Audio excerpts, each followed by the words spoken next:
Great morning, great afternoon, great evening, whichever you may be tuning into the video, man. I'm excited. I'm back this week to talk to you about assets versus liabilities. So an asset is something that adds value to your life, okay? And then a liability is something that puts you at a disadvantage or something that can take value out of your life.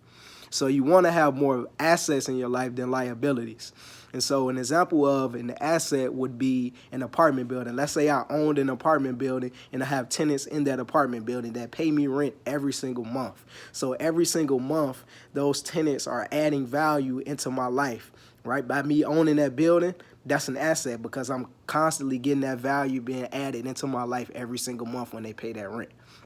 All right. An example of a liability would be your car. And I'm not talking to the people that drive Uber or do Turo or those things. I'm just talking about people that use cars in general. So if you think about cars, one, you buy the car, that's money. Two, you pay more money for gas, you pay money for maintenance, you constantly putting money into the car, which is taking money away from you. So a car is something that is more seen so as a liability because it's constantly taking money away from you. It's not necessarily giving money to you. All right. An example of an asset would be I'm in the tech space. I have a friend that's in the tech space. So we can be assets to each other. The way that we can be assets to each other is I can help them with technical things.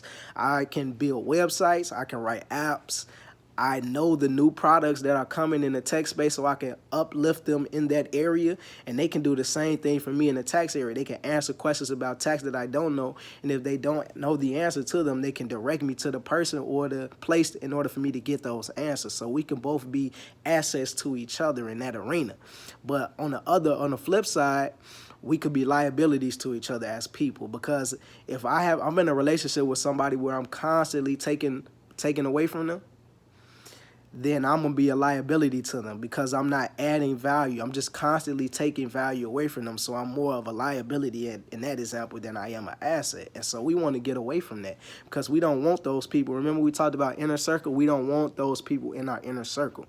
We only want assets in our inner circle because those are people that are going to take us to that place. So that's why you need to assess the difference between assets and liabilities in your life. Put them on the list and see which things, people, places should go in each area.